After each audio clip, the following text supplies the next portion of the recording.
My name's John Herrmann. I'm 27 years old and I'm from Northeast Colorado. I farm in Phillips County around Haxton and Holyoke, and I farm 1,600 acres of no-till, and it's all crop shared. I don't own anything. I'll have different landlords that I farm those 1,600 acres with.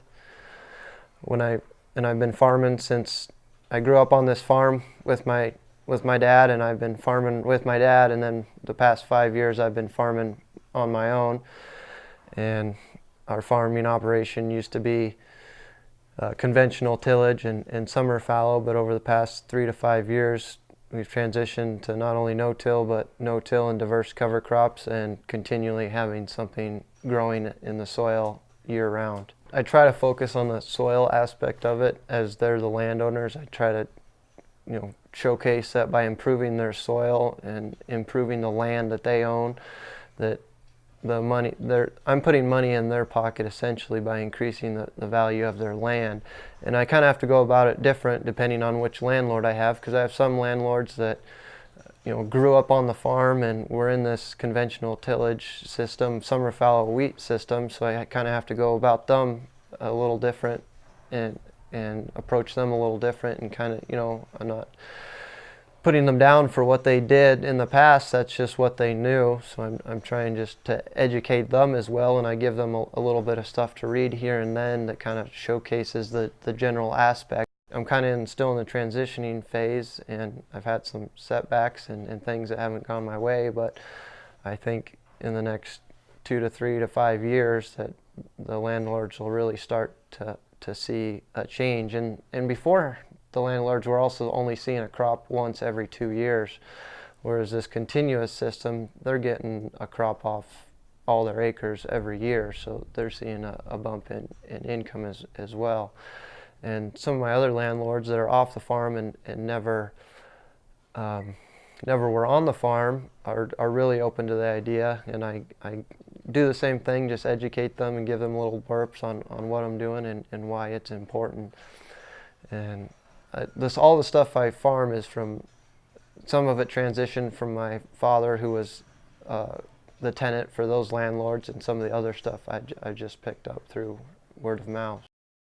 Coming home from college, I graduated from the University of Nebraska with an ag economics degree, and coming back to the farm, I could see a lot of money going into inputs and not having anything growing throughout the whole year. Basically, we're just out there trying to kill weeds, and Mother Nature's trying to tell us she wants something out there growing. So that kind of transitioned us to the no-till, and then just going to some of the conferences and reading some of the articles in the farm magazines, I started hearing about these cover crops and how they were increasing yields on some of these farmers' farms. Well, who doesn't want to increase yields? So that's kind of how I first got into it. But then as I started educating myself more and going to more conferences and learning from other farmers like Gabe Brown and hearing Ray Archuleta speak really opened my eyeballs. And it was seeing the NRCS rain simulator actually is what kind of turned me 180 degrees, seeing how water would not infiltrate in a conventionally tilled or even a no-till soil with no ground cover, how water would not infiltrate. And in my area, where we get 17 inches of average rainfall, water is one of the most limiting factors. So if I can do anything with my farming practices to capture more moisture or utilize that moisture more efficiently, ultimately I will have better yields and a more higher bottom line. I went to some conferences like the No-Till on the Plains in Salina and the High Plains No-Till in Burlington, and listened to some speakers like Ray and Gabe Brown, and seeing that it's possible in areas of low rainfall. So that following year,